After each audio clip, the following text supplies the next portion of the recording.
பிஸ்மில்லாஹிர் ரஹ்மானிர் ரஹீம். அல்ஹம்துலில்லா வல் ஆக்கிபத்தில் இல் முத்தகீன். என் அன்புமிக்க அல்லாவின் நல்லடியார்களே, உங்கள் அனைவருக்கும் அல்லாஹ்வுடைய சாந்தியும் சமாதானம் உண்டாவதாக என்று கூறிக்கொண்டு, இன்று ஒரு இறைவசனம். அந்த இறைவசனம் எதற்காக என்றால், குழந்தை பாக்கியம் இல்லாதவர்களுக்காக ஓத வேண்டிய அந்த இறைவசனம். குழந்தை பாக்கியம் பெற வேண்டும் என்று ஆசைப்படுபவர்கள் இந்த ஆயத்தை 133 தடவை ஓதி தண்ணீரில் ஊதி ஃபஜ்ர் தொழுகைக்கு பின் கணவன் மனைவி இருவரும் குடிக்க வேண்டும். கணவன் மட்டும் ஓதினாலும் சரி அல்லது மனைவி மட்டும் ஓதினாலும் சரி, தண்ணீரிலே ஊதிவிட்டு பிறகு நீங்கள் என்ன செய்ய வேண்டும், அதை இருவரும் சேர்ந்து குடிக்க வேண்டும். நல்ல விதமாக நமக்கு குழந்தை பாக்கியம் கிடைக்க வேண்டும் என்ற நீயத்துடன் இந்த தண்ணீரை ஓதிவிட்டு குடித்து வாருங்கள். இந்த அத்தியாயத்தில் கூறப்படும் இந்த வசனம் என்னவென்றால், 42வது அத்தியாயத்தில் 49 வசனமாக,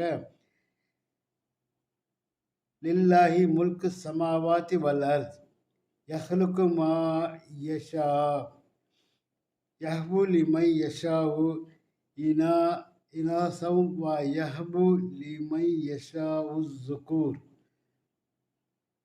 என்று இதன் வசனம்.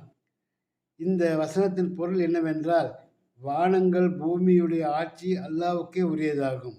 தான் நாடியதை அவன் படைக்கிறான். தான் நாடியவருக்கு பெண் குழந்தைகளை அன்பளிக்கிறான். இன்னும் அவன் நாடியவருக்கு ஆண் குழந்தைகளை அன்பளிக்கிறான் என்பதாக இதன் பொருள்படுகிறது. இந்த பொருளும் இதற்கு ஏற்ற இந்த வசனமும் குழந்தை பாக்கியம் பெற மிகவும் துணையாக இருக்கும். இதை அல்லாவின் வசனத்தை அல்லாவிடம் 133 தடவை ஓதி அல்லாஹ்விடம் முறையிட்டு இறைஞ்சினால் நிச்சயமாக உங்களுக்கு பலன் கிடைக்கும். கணவன் மனைவி இருவருமே ஓதினாலும் சரி அல்லது ஒருவர் ஓதி இந்த தண்ணீரில் ஊதி விட்டு கொண்டு ஃபஜ்ர் தொழுகை தொழுத பின் இந்த நீயத்துடன் இந்த தண்ணீரை குடித்துவிட்டு அல்லாஹ்விடம் இறைஞ்சி துவா கேட்டு பாருங்கள், நிச்சயம் பலன் அளிக்கும். அது மட்டுமல்ல, இதை உங்கள் உற்றார் உறவினர் மற்றும் அக்கம் பக்கத்தினர் யாராவது இது போன்ற குழந்தை பாக்கியம் இல்லாதவர்களுக்கும் நீங்கள் எத்தி வைத்தீர்கள் என்றால் உங்களுக்கு நன்மையும் உண்டு. அதே சமயத்தில் அவர்களும் பலன் அடைய வேண்டும் என்ற எண்ணத்தில் நீங்கள் என்ன செய்ய வேண்டும், உங்களுக்குள்ளே நீங்கள் பகிர்ந்து கொள்ள வேண்டும் என்று மிகவும் அன்புடன் கேட்டுக்கொள்வதோடு, வாய்ப்புக்கு நன்றி கூறி விடைபெற்றுக் கொள்கிற வாஹர் தவானா அல்ஹம்துலில்லாஹி ரப்பில் ஆலமீன்.